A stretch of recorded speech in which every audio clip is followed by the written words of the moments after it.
位乡亲平安，欢迎收看今仔日8月25公视台记台早起新闻，我是丹妮。今仔日早起，咱先赶紧来关心体育的好消息。台北市东园国小的棒球队代表咱台湾参加威廉波特世界少棒锦标赛，今仔日以7-0拍赢美国队，摕到头名。这是咱29年了后，咱台湾各一届摕到威廉波特的总冠军。 稍微投进来，一个飞球，有机会喽！接着比赛结束，世界冠军，台湾小勇摕到上尾一个出局数，来自台北市东园国小少棒队伫威廉波特世界少棒锦标赛摕到总冠军，全队冲入机场来庆祝。这场比赛咱对美国内华达州，台湾囡仔要拼本世纪第一个冠军，第二局下半局辛苦补上甲对方失误攻占得分点，对方投手这球搁投偏去。 要赶快，要看看这边要来抢盘来到了。这粒补上球投偏去，和中华队先走在提分，摕到领先了。台湾选手又搁和对方压力，第三局下半局又搁有攻势，安打上垒了，搁盗垒成功，怎么要用第一大建设来抢分？这边要来投点，点得不错，下球来处理，传向一垒是爆传。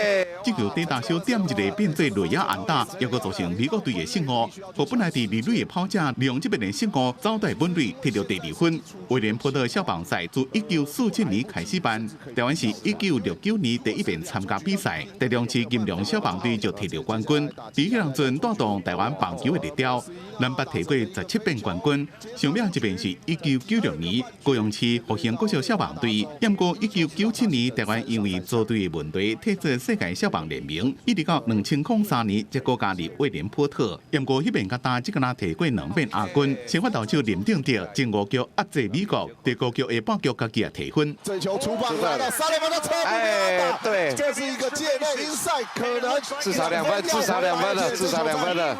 这球一直过到红ram墙的壁边，垒包顶的3个人拢走在提分。林正德家己是徛起哩3垒，这是一支清垒的3分打点3垒安打。中华队搁扩大领先到5-0，而且尾美国搁发生失误，搁送咱2分。第5局拍煞，台湾已经7-0领先。第6局顶半局上尾半局，换终结者单家成起头，虽然被攻出2支安打，不过也是甲胜利收条。比赛结束，台湾的东园国小7-0赢，而让29年了。 搁再摕到冠军。公司新闻张伟玲、吴其昌编辑。提醒各位乡亲，最近天气真烧热，若出去耍水都要注意安全。昨昏有7个民众去屏东参加飘飘河的活动，结果却是弄到山壁，树林船规个摒弃，人全跋落水，掉伫咧山底门的。刚才消防人员是顺利将救起来，人拢有平安。 看到溪流内面土沙正多，路夹夹，搁正错流，消防人员冒着被冲走的风险，落去水的要去对岸救人。有7位民众用通讯软体烧焦，24早起去屏东舞台体验飘飘河，全部水里弄到山壁冰船。好佳在所有人拢必须伫滩地等人救。代志发生的所在伫三地门达来顺的爱寮区。 下庭前往该7名民众受困地点4男3女，15时12分回报人已带至就达来，小人员平安，不需送医，后续交由远警处理。 溪水正错流，增加救援的困难。虽然7个人拢平安救出来，不过当地人讲，黄山啊河季节甲风台季节拢无适合来遮耍水。爱寮区就要到11月水流才会较稳定。这摆溪水若是错流，搁正落，较危险。而且很危险，因为那一条也没有，几乎是没有人再去走的那一段，所以它的水域变成什么样子，大家都没有很难去猜测。 那边非常危险。救援行动顺利，甲人救出。虽然游客有申请入山思考，不过伫当地耍飘飘河是毋受涉及水域活动管理办法，相关单位也搁爱查。山顶甲溪流的天气也个水流，定定是讲变就变，小可无注意就可能造成意外，一定爱正细腻。记者综合报道。各位乡亲，咱来关心天气。今仔日各地拢正烧热。 气象署针对14个县市发布高温的资讯，咱来看温度。今仔日北部普遍是36度至37度，甚至有可能会超过38度。中南部嘛是真热，可能拢会到36度以上。除了温度真悬，过道因为热对流的发展，桃园以南甲其他的山区有的所在会落西北雨，要若标着以南的山区，都要注意可能会上大雨。今麦天气会当讲是热到要海气，彰化三峡上热有到39.1度，过道对流真旺，南高边上大雨以外，台南甚至是落冰角。另外，中度风台减鱼目前是对海南岛的方向行驶，对咱台湾并无直接的影响。霜啊，甲雨一直都讲着车偏偏平平。2、4、5号热对流影响，台南、高雄甲屏东是上大雨，台南安定、善化甚至是落这霜啊甲雨。不过北部地区敢若是烘炉共款，就连室内风拢是烧的。大台北上悬温差不多拢伫37度以上，三峡更加测到39.1度。气象署提醒，伫偏东风、沉降明显的情况下，这2天也是爱注意这个降温的情形。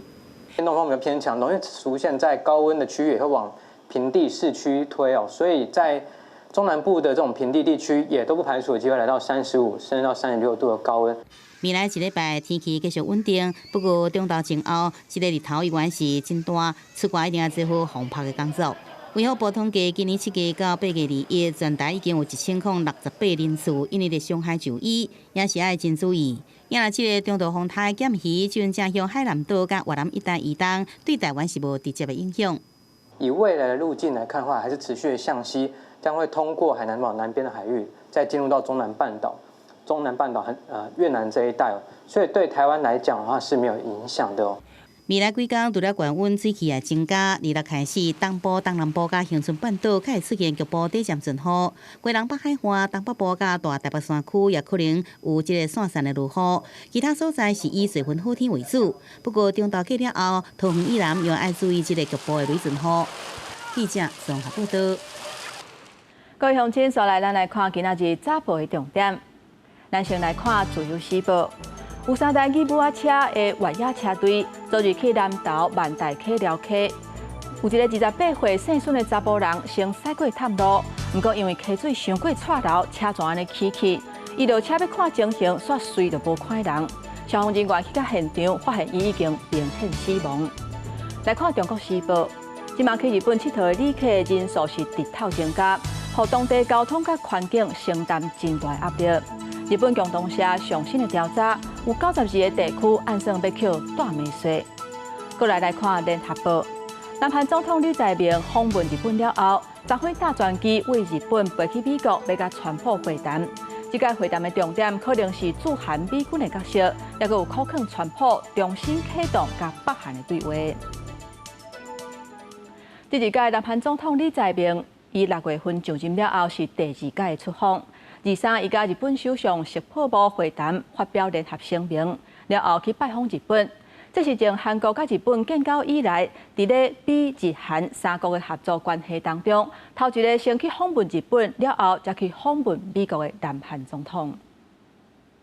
上任2个多月，韩国总统李在明坐专机第23访问日本，并且甲日本首相石破茂伫官邸会谈。原来这是日本甲韩国对1965年建交以来，伫美国、日本、韩国3国的合作关系当中，第一位先访问日本，再个访问美国的韩国总统。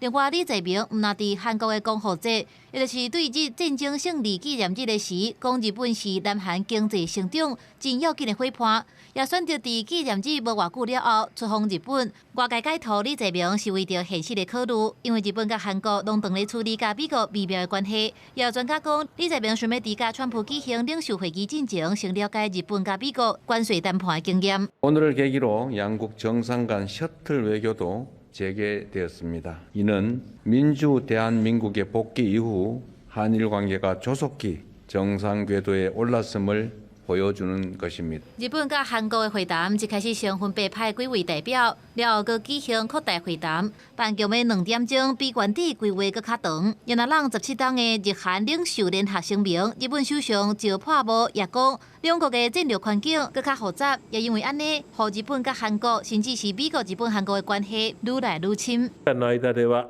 幅広い交流が着実に積み重ねられております。同時に隣国であるがゆえに難しい問題も存在しておりますが、一貫した政策をとってまいります。李在明的声明当中，搁再重新强调对朝鲜半岛的和平承诺唔变。不过，伫即阵北韩的官媒中央通讯社也报道，北韩领导人金正恩第23去看2粒新型防空飞弹的试射，也讲新的飞弹武器系统对无人机甲飞弹等等的目标有真出众的作战能力。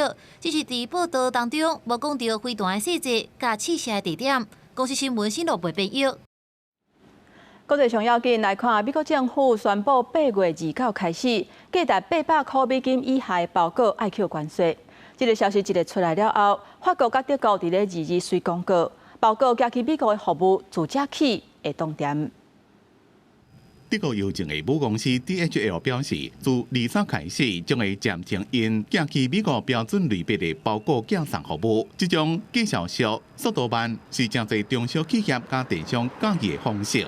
不过见效较悬，而且速度紧，像 DHL Express、FedEx、UPS 这寡较贵的快递服务，以外会当使用。DHL 声明指出，会实施这种可能是暂时性的限制，是为了要应付美国新的邮件递送的停止。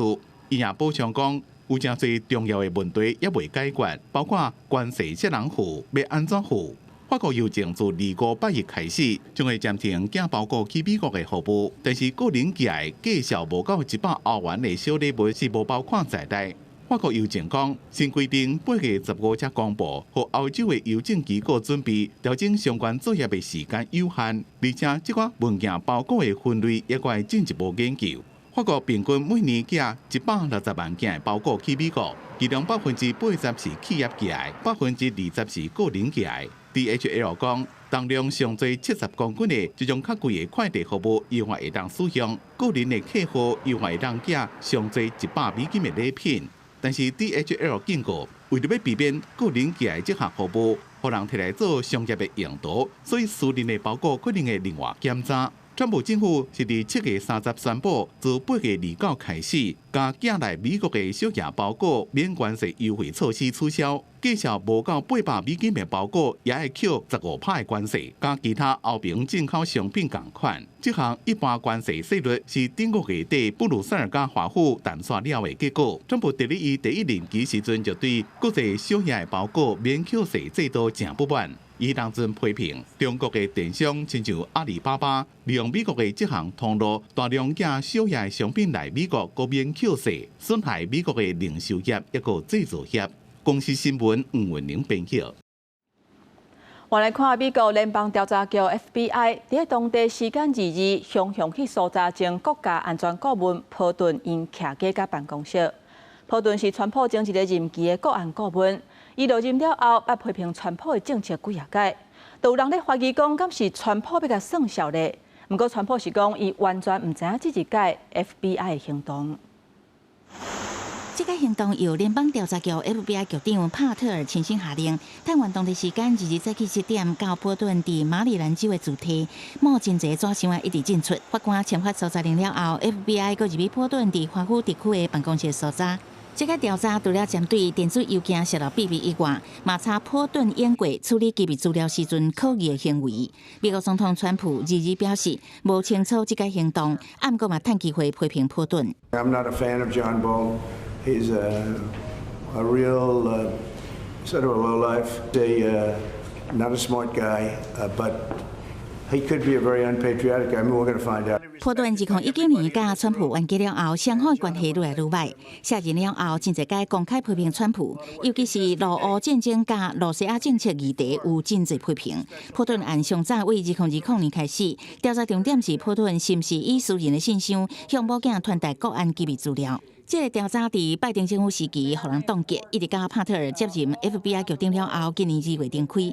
办案人员怀疑，波顿伫2019年9月，国安顾问互人施袭进前，都牵涉到相关的行为，甚至以厝的人做中间人，传送机密资料。川普政府捌伫2020年，想要阻止波顿出版回忆录，这个册内泄露国安机密。川普2日伫白宫搁再表现出对波顿的不满。I'm not a fan of John Bolton. I thought he was a sleazebag actually. And he suffers major Trump derangement syndrome. 目前波顿也无互人逮捕，也是正式起诉。伊本人表示，对 FBI 行动事先唔知影，不过已经联络律师。那 FBI 官方是拒绝说明行动的细节。公司新闻景元庆编译。8月24是乌克兰脱离苏联独立的纪念日。虽然乌克兰甲罗西亚的战争还未结束，不过乌克兰国内要受庆祝的活动。今年是乌克兰独立34周年，总统泽伦斯基伫咧基辅独立广场发表演说，强调乌克兰的未来爱乌克兰的百姓家己来决定。伊嘛特别感谢加拿大总理卡尼伫咧因的国庆日亲身来拜访。卡尼嘛讲加拿大会甲乌克兰徛做伙。像是美国总统川普甲天主教教宗良14世等等的头人，嘛透过寄批甲社群平台来表达对乌克兰的支持。我来关心，即马全世界因为极端气候引起的灾害是愈来愈严重。伫咧非洲的国家几内亚，因为透梅落大水雨，造成水崩山，至少有16个人死亡。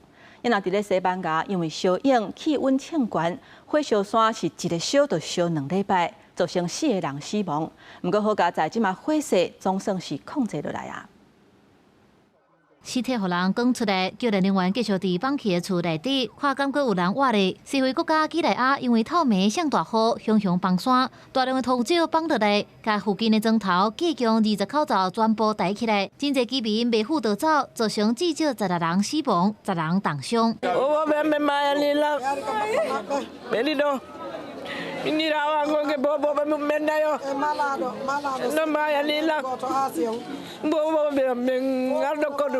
当年的5月到10月是几内亚的雨季，因为当地排水系统无周至，只要落雨，居民就面对崩山、土石流的威胁。几内亚总理表示，死去的人实在伤济，会尽全力搜救。另外一方面，受到热浪的影响，西班牙各地计共13个树林火烧，已经烧2礼拜。根据欧洲森林火灾资讯系统统计，超过40万公顷的土地拢乌有去，这是自2006年以来，火野火算当的上快的土地面积。原来这波野火已经造成4人死亡，一直到23，当地政府宣布，这场灾害已经差不多拢有掌握。Estamos hablando de 160 kilómetros de perímetro y tiene mucho trabajo por delante. Esto nos costará días, incluso me atrevería a decirte que semanas, para rematar completamente este incendio. 根据了解，这几天西班牙大约有3400位陆军甲50只的飞行机伫全国咧拍火，另外包含捷克、芬兰、法国、德国甲荷兰等等的国家，也出动数百名的消防人员、消防车甲飞行机来协助救灾。公司新闻新路陪朋友。今仔日国际上还阁有啥物大代志？带各位乡亲咱做伙来看世界。美国总统川普今仔日讲，要伫咧另外一个民主党重要的所在——马里兰州第一大城巴尔的摩部署国民兵，要来扩大打击犯罪甲移民行动。即马南海局势紧张，菲律宾甲澳洲今仔日举行联合军事演习，伫面向南海海沙堡无机甲防攻占的领土夺倒转来，要来强化协同作战甲海顶安全的合作。来看韩联社指出，韩国前国会议长鲍炳硕今仔日带领总统特使团去北京，甲中国外交部长王毅见面，而且转交韩国总统李在明亲笔写的批，双方就推动韩中战略合作的关系等等的议题来交换意见。镜头转来咱国内，即马大罢免结束是一案都无通过，民进党内部是一直发讲爱检讨，而且干部嘛小连续讲要请辞，甲呼吁重组。另外，国民党主席朱立伦讲要留任，点名台中市长罗秀燕来接手，不过罗秀燕是已经拒绝。人民的声音，身为总统，我一定会诚心倾听，铭记在心。7日623两波罢免案失败了后，执政党细化检讨，不过赖清德无失去民进党主席，都用台下留任。赖道体制无动摇之下，被看作是大罢免发起人的立法院党团总调关敬明将做大家公共目标。尤其立法院新会期即要开议，有立委认为党团运作一定要调整。民进党团干事长吴思瑶临时首先表示，未续任干事长，主张党团干部重组。也那党团书记长陈佩如也宣布随下下职务。对于整个罢免的工作，或者是整个党团工作的进行，我们都认为，干部重组或者是加入不同的战力大家做一些不同战斗位置的调整跟分配，跟更多社会民众沟通，我都认为是有加分的。原来国民党这边处理2波胜利了后，国民党主席朱立伦话讲要交予台中市长罗秀燕，原本想要水开落台。不过罗市长却是表示，正是台中经济上困难的时阵，无参选党魁议员。这一场的经济危机当中呢，中部地区是首当其冲，妈妈会留在家，这是我的承诺，我会说到做到。非常感谢他的看重。不过，国民党是一个民主的政党，民主的大党，所以党主席的职位不宜指定参选。罗秀燕明确指出，不过国民党内部也出现无同的声音，呼吁在党内代理也是去协调出适合的人选，以便予基层来交织。此时此刻，我们不应该为难任何一位。那是不是接下来我们就回归制度，大家共同为党务找出路，也找出未来的好人才？现在的公民数大家都认为是卢秀燕嘛，我想为党为国，他们都应该让卢市长挑起这个重担嘛。虽然肯定朱主席的辛劳，不过李乾龙认为，为着国民党在2026胜选，并且在2028中会执政，支持罗秀燕的无放弃，可肯国民党这阵上共同联党的人选。记者综合报道。公投甲罢免的结果出来了后，总统赖清德讲会检讨甲调整内阁，嘛讲行政院长杜永泰请示真侪届，已经甲伊留落来啊。也若新的内阁上紧伫咧今仔日就会公布名单。对于施政不足之处，执政团队会时时深自检讨，也必须调整改变。8月23公投甲罢免结束，总统赖清德亲身担回回应，证实会调整内阁，并且表示已经慰劳真侪届请示的行政院长杜永泰。根据了解，反映高层过去1礼拜密集讨论各院的名单，上紧2公布。能够妥善因应新的情势，然后新的团队、新的队形，能够更有力量，能够来解决问题。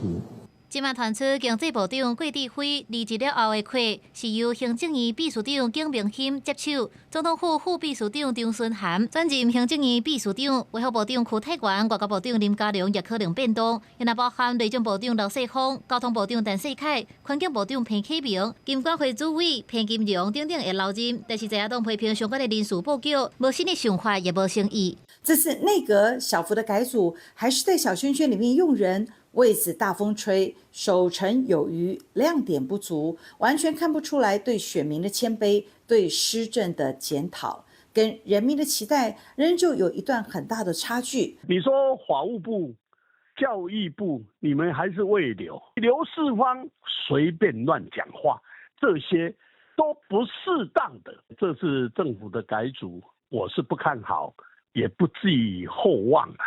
大罢免虽然是公民团体所发起的，但是执政的成效也仍然一定会影响到选民投票的意向。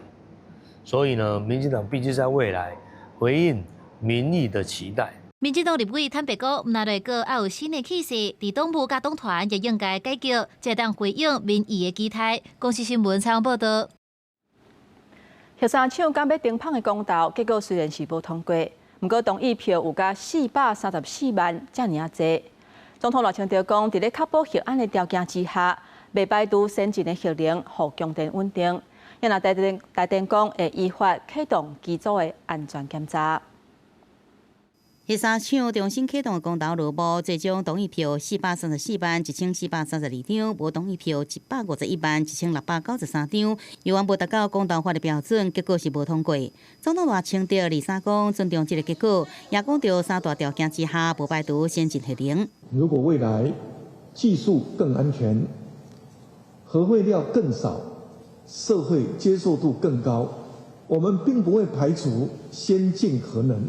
核电的发展下一步引起关心注意。根据今年修法的核管法，核电厂重新启动需要核安会定出安全审查办法，并且台电依照办法自主安全检查，台电也有个会付诸行动。现在没有办法对它的安全下定论，那台电要做的检查就是依照执法的项目去做相关的一些，包括受理、包括这个老化分析、包括重启、包括地震的评估影响等等，那些都做出来之后跟国人报告的。台电讲，法规公告了后会启动基础自我安全检查，对安全市场、成本甲经济性等进行综合评估，并且以确保核能安全为上大前提。也即阵优先对核三厂做检查，未来则搁考虑核一厂、核二厂。不过，对着未来可能发展先进核能，各界议员是有疑虑。未来当然新核能技术绝对可以满足总统他昨天晚上的一个宣示，可是我更在意的其实还是既有电厂的需要，尽快让它重启，是解决眼前的问题。先进核能它其实技术并没有真的很成熟，为什么我们要去花力气去赌一个可能有很大的风险，但是它技术又没有成熟的东西？因为觉得说很先进的东西我们就要，就是为什么要去承担那个风险？环保团体质疑先进核能技术也未成熟，风险大，因为台湾地税人多，若发生核事事故，恐惊影响真大。或者是建议讲，先进核能用正多，长远的考虑，对未来也是有办法来解决这能源的需求。记者综合报道。大罢免失败了后，国民党主席朱立伦提出5项改革的诉求，嘛呼吁赶紧把郭文哲甲涉嫌伪造罢免人数的国民党党工放出来。也那赖清德是回应讲，爱尊重司法独立。不过，民众党主席温国昌批评讲，司法独立早就变作是台湾上大笑话。我们要郑重的呼吁，即刻释放被政治收押的柯文哲主席及国民党党工，用公平、公正的审判取代押人取供。8月23罢免甲公投的结果出来了后，国民党主席朱立伦提出5项改革的呼吁，也发声马上放出前民众党主席郭文哲甲国民党的党工。不过总统赖清德回应，政策会使对外合作，但是司法独立要尊重。司法独立早就成为台湾目前最大的笑话了。今天赖清德总统竟然还有那个脸面，跟全体国人说黑手没有介入司法。民众党主席黄国昌批评司法独立早就成做台湾目前上大的笑话。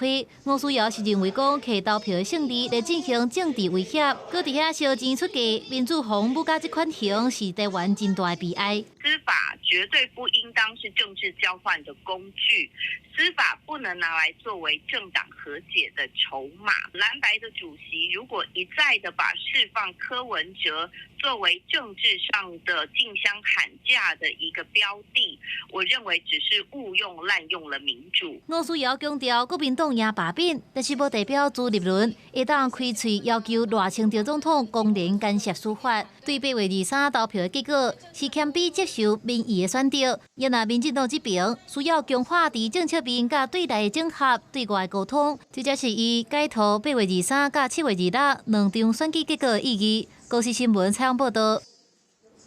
我来看9月初3军人节就要到啊！昨昏国防部伫咧台北市举办国军嘉年华表演，是真声人目。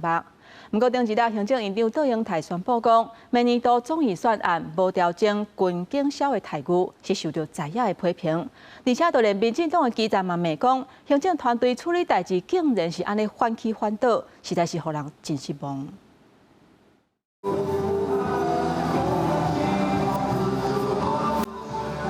大日头卡展现热情，空军高校学生展现音乐才华，游军甲民众距离。海军陆战队也甲明年的天长路带入台北市信义区。为了庆祝93军人节，国防部举办国军嘉年华，邀请民众甲官兵同乐，也希望全民国防的概念向下来扎根。小朋友本身就很喜欢这种军事啊、保家卫国的东西，因为本来可能还蛮有距离的，对，但是就是小朋友或者是任何年龄，好像都可以就是更多认识，让我们的国军走入社会，让我们的国防走入我们的日常生活。其他民众更加支持国军，也继续提升招募率。不过，进前行政院长杜英泰宣布，明年度总预算案内底无纳入军人台务调整预算，也就是立法院、国民党甲民众党联合三读通过军人志愿役加给3万块，强调若经过实现了后无违宪，才会对错补齐，这也搁再引发在野党的批评。就算是今天要实现，也必须要依法先编列预算，先行发放。财划法是这样子的，那为什么军人的待遇就必须要受到不同的差别对待呢？第一线的募兵官其实受到非常的，就是很错愕。那我觉得就是说，政院在处理这一个事情的角度上，并没有做出很明确的沟通。那我觉得，就是现在对于整个部队的士气，其实有蛮大的负面的影响。民进党新北市议员林炳佑也批评行政团队处理态度变来变去，造成基层的国军兄弟无啥甲失望，更加凸显内部沟通有严重缺陷。对此，行政院甲国防部暂时无回应。也有总统进前勉励官兵时指出，创前总统任内最后一年为军公教加薪4%，家己去年也替军公教加薪3%，政府会继续完善照顾国军官兵。记者综合报道。在地上大条，咱要来关心心情无好，感到会使乌白共拍咧。伫台北站有一个查甫人，无代无志讲，因为伊起步歹，就沿路占人店头的玻璃门，甲占互破，而且还阁乌白攻击过路人甲车。落尾手，这个查甫人是随去互警察抓起来，依法上班。报警啊！早餐店门口响响真大声，众人行到看向门口，响响一个穿红衫的查甫人冲来店内。这查甫人甲门口物件拢掀倒，伊阁甲人客炸断，拢扫落涂骹。伊的破坏行为毋若安尼，要人伫大路对面翕到伊沿路入过路人，也甲早餐店的顶啊骹倒伊也拢掀倒，甚至甲路边的机车甲脚踏车杀向大路，送来大模大样离开。早上就是有人就在那里拿东西那边互打，然后在那边互挥，警察来，然后把机车移位，然后就被架走。附近的民众拢互这情形惊一个，原来这个是一个随机攻击的事件。代志是发生伫24时8点，这个查甫人沿台北市大同区的塔城街沿路破坏袂少物件，也攻击过路人，造成对方头壳小可红肿，更加伫进前甲敲伤玻璃门踢破去。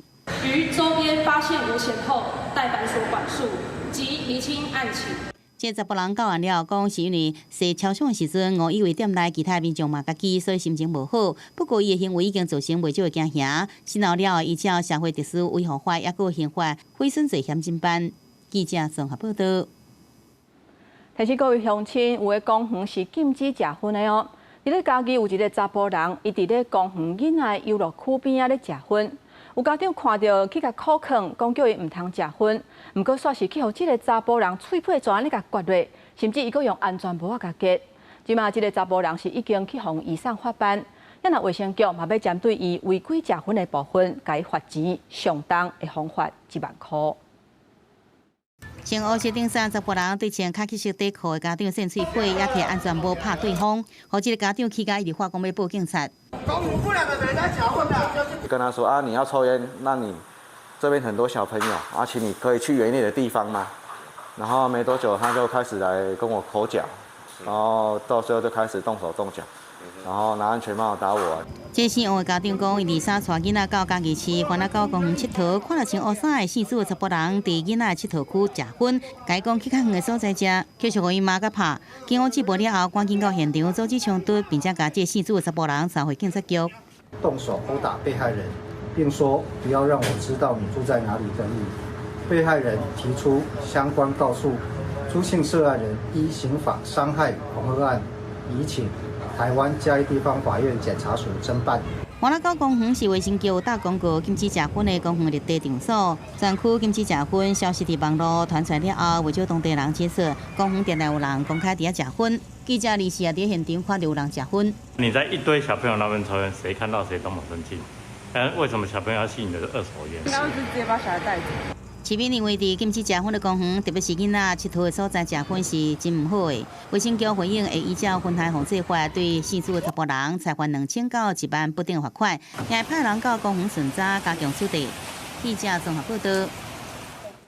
我来看，伫咧苗栗后人有一个杜风池是真挖近海墘仔。不过最近，去有民众发现讲，有人伫咧遐偷倒2栋的石棉厝遐。咱拢知影，这石棉是会致癌的，对环境也阁有咱人拢有真大败害。即马环保局甲警察要调监视器来抓，到底是虾米人偷倒这的废弃物？规大堆人无爱的石棉遐，都等伫扣水池甲草埔的边仔。苗栗后人海边仔最近互人等石棉遐，当地里长讲接到民众的通报，因为等的所在真偏僻，挖近海边仔，烦恼若毋赶紧找到凶手，以后大家就走来遮等。你现在变成人家丢一些废弃物在那边，那有的一些不孝的业者，他也会比照办理，你知道吗？对啊，因为毕竟那是一个比较属于剧毒的一一个世界废弃物啊，对啊。2024年6月，爆发上台中工程行的业者对中华收集米遐等等的废弃物，再到苗栗的大安溪头道，互警方抓到案件。有人黑白拼石米遐，劳动部治安署捌公告，石米是一级的致癌物，吸收石米了后会累积伫细胞无法度排除，长期接触可能引发疾病甲癌症。梁昌文烦恼，大家拢走来后人扣水池拼石米遐，环保局是表示已经甲警方合作启动调查。调阅周边监视器。查阅行为人之后，移送地检署司法侦办。非法弃置废弃物，按废弃物清理法规定啊，可处1年以上5年以下有期徒刑，同时可并处1500万元以下罚金。环保局评估现场拼废石米遐的数量大约2吨，需要调监视器来抓凶手，甲行为人按照废清法移送法办，也呼吁民众若需要等石米遐，一定要找合法业者协助，若无也会害偷盗的情形愈来愈严重。公视新闻采访报道。继续来关心7月初的时阵，丹那市风台扫来，家己布地灾情是不了严重，当地港口的牌仔也有徛架，到今也无法度修复。虽然讲政府是有补助，不过灾民是怨叹讲，这补助的金额真少，而且佫真恶申请，因去申请甚至佫去用刁难。也若公诉是讲会反映互县府知影，看要安怎来甲这的民众斗相共。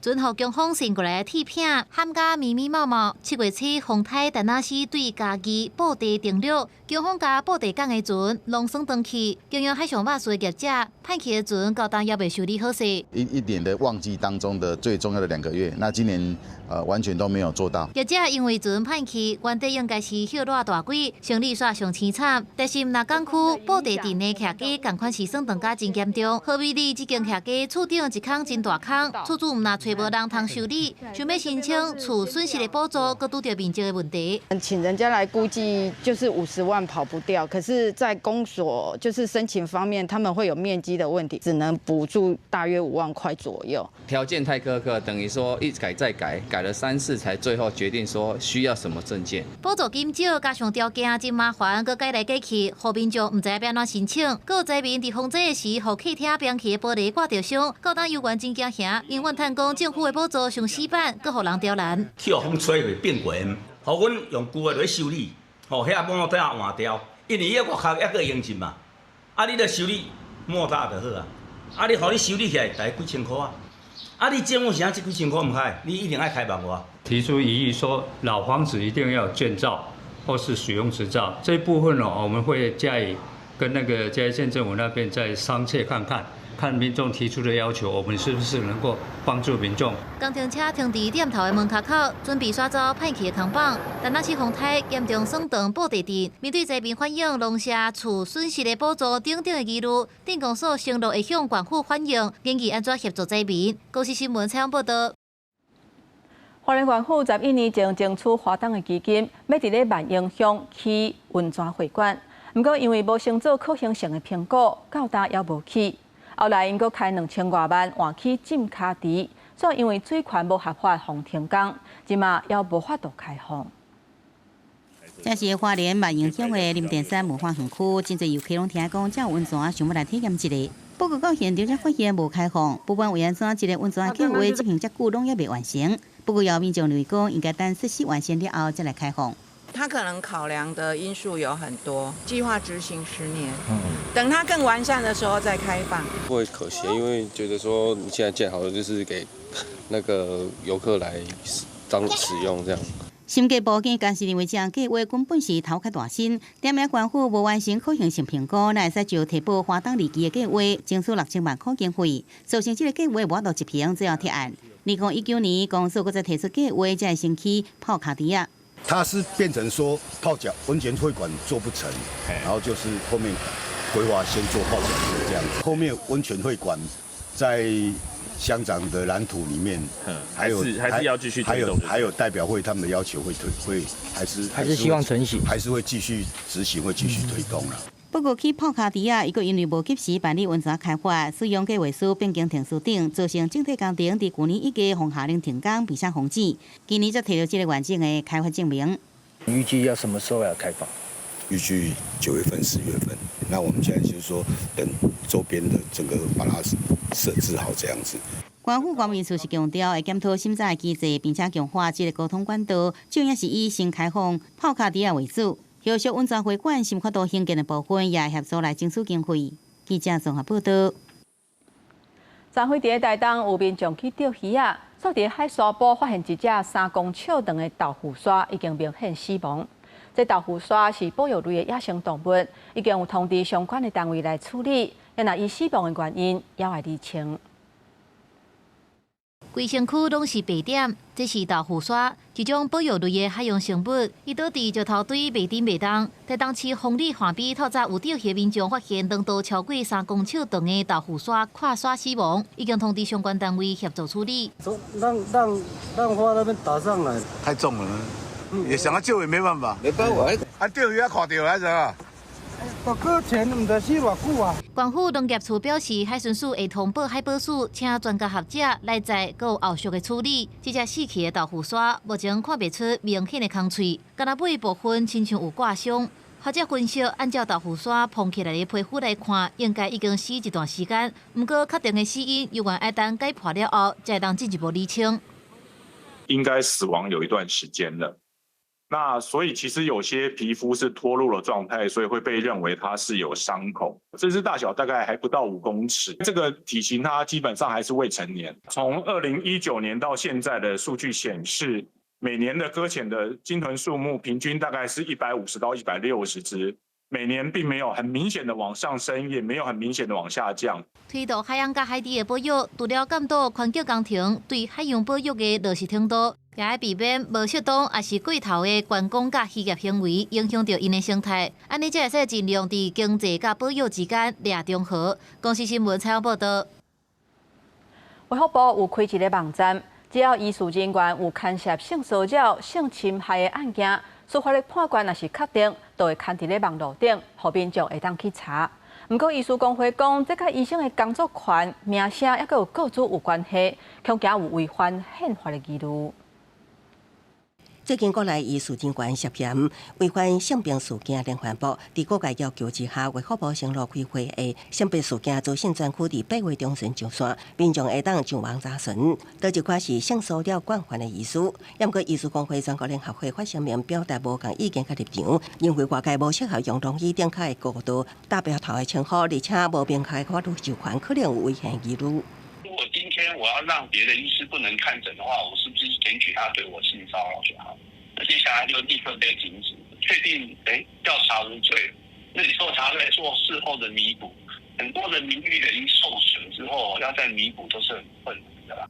全联会表示，资讯专区设立标准要有法官机制甲判断的标准，平台也要设置消费适合机制。重大案件会当以一定的时间摕落来，较轻的人要搁较短期来移除，无适合永久保留。资讯公布要符合比例甲平等原则，落实性病三法。政府甲地方机关要积极面对性病事件，对已经公开案件要重新检讨，搁建立补救机制。除非有重大搁有具体事情，搁造成严重伤害。那无适合采取停业还是撤销的处分。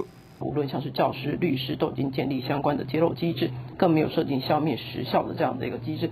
正因为它只要有职业，就有揭露的必要。如果在司法机关确定有这个判决，我们就会把它连接，6是医事人，我们就会把它连接上来。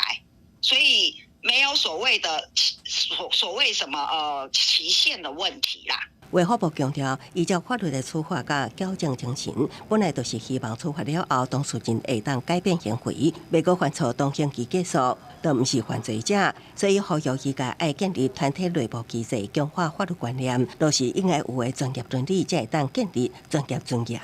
公司新闻采访报道。来关心一件意外消息。高雄市中山二路有2个民众，昨暉翻点过，徛伫咧花雕线咧等车红灯，煞去有一只乌多摆弄一个怎安尼飞出去，其中一个查甫人伤势是真严重。为着要减少交通的事故，公路局鼓励民众参加驾训班。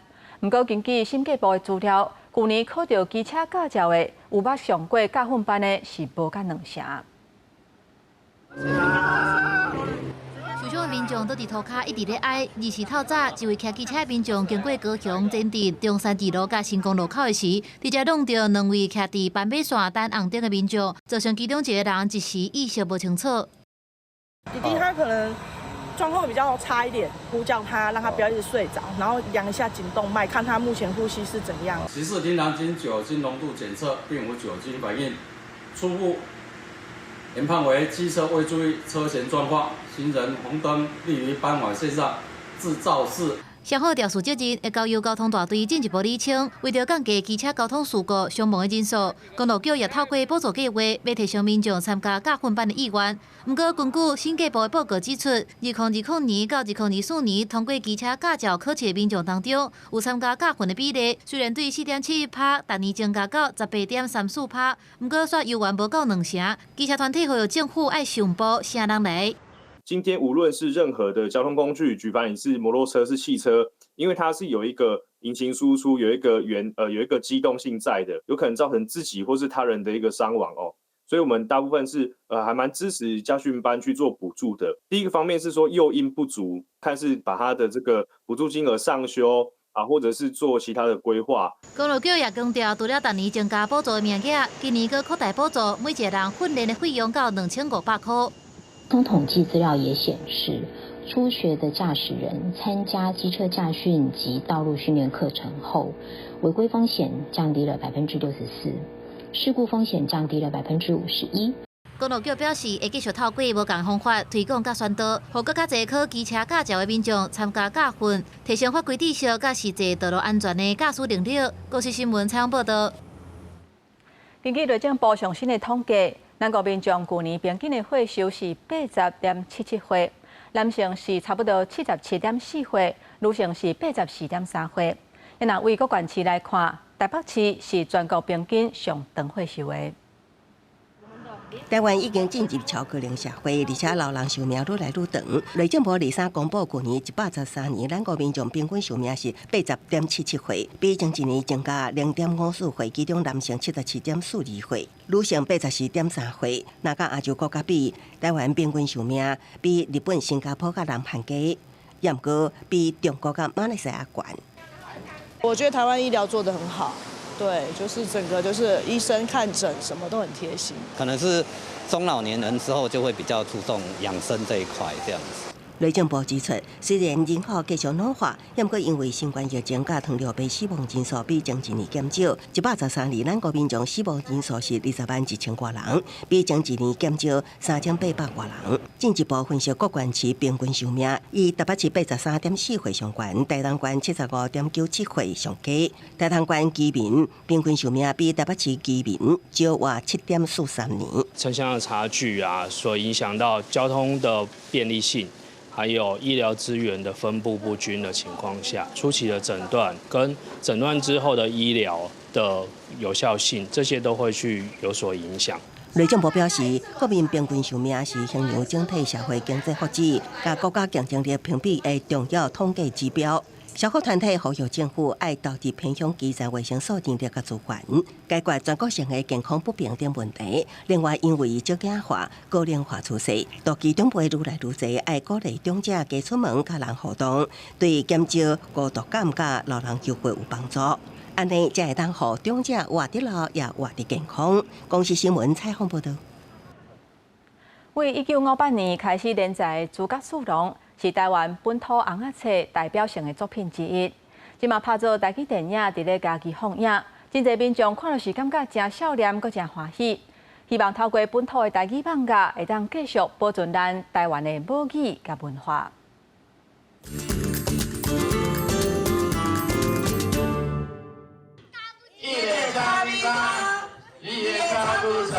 囡仔甲诸葛四郎的大神人啊，做伙表演电影内底剧情。诸葛四郎文化艺术基金会来到家己，用台语来奉送诸葛四郎的电影，看到较早红仔册内底英雄角色，真侪长辈都感觉真欢喜。诸葛四郎是我囡仔时一直梦想见到的人物，因为一段时间拢无看到诸葛四郎，结果即马电视看到，甲电影看到，互我感觉足欢喜，我无法度形容的欢喜。感觉想到过去遐个囡仔咧看，大人对咧看，感觉足趣味的。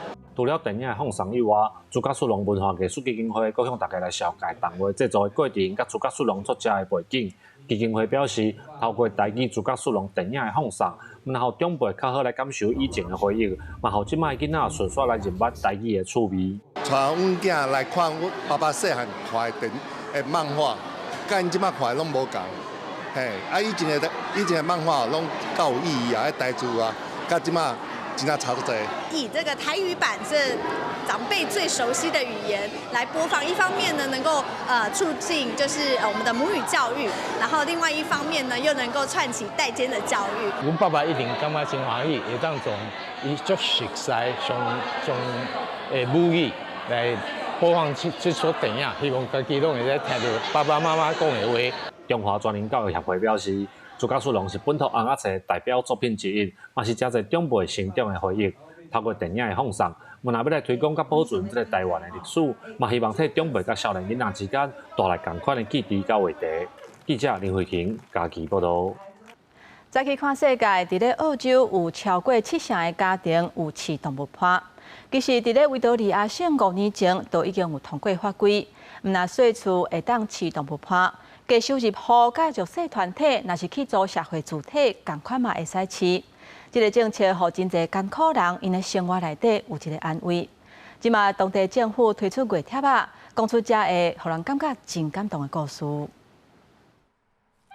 朱莉安娜的查某囝甲狗仔芭比算个真欢喜，我都想会到因一家花式口罩，捌因为某一寡关键逃离原本的厝，住过停车场，甚至伫野外大埔旁住1年外。妈妈朱莉安娜想起迄段日子，定爱忍受活0度的低温，伊讲对囡仔生路，互伊勇敢经落去。I said to the kid, I promise you something. If we find a safe house with a backyard and front yard, we're gonna have a puppy. Any puppy you want, you know.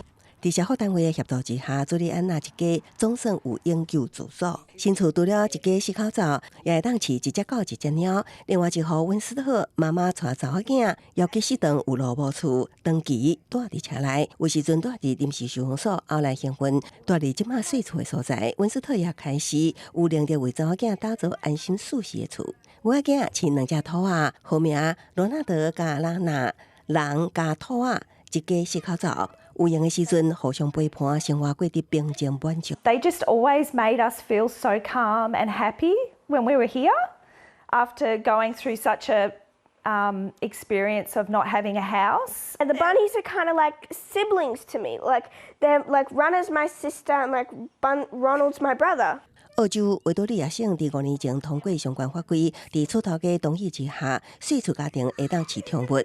愈来愈侪提供低收入户甲弱势家庭成组的社会主体，也开放会当饲宠物。每一个有心酸过往的家庭，伫新的大的所在甲宠物做伴，为他们人生都安尼圆满跟欢喜。公司新闻张淑芬编译。天气报你知，咱来看各地预报的资料。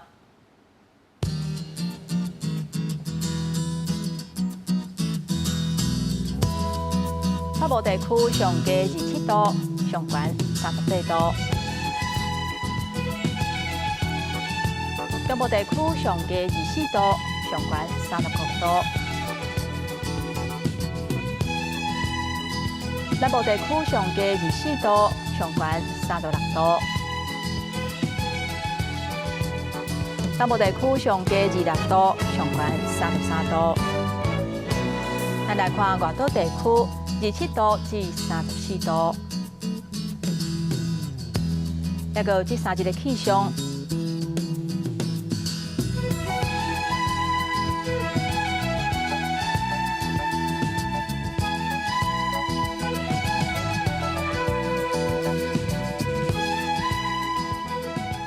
感谢乡亲收看今仔日早起新闻，我是丹妮，明仔载同这个时间，咱再会。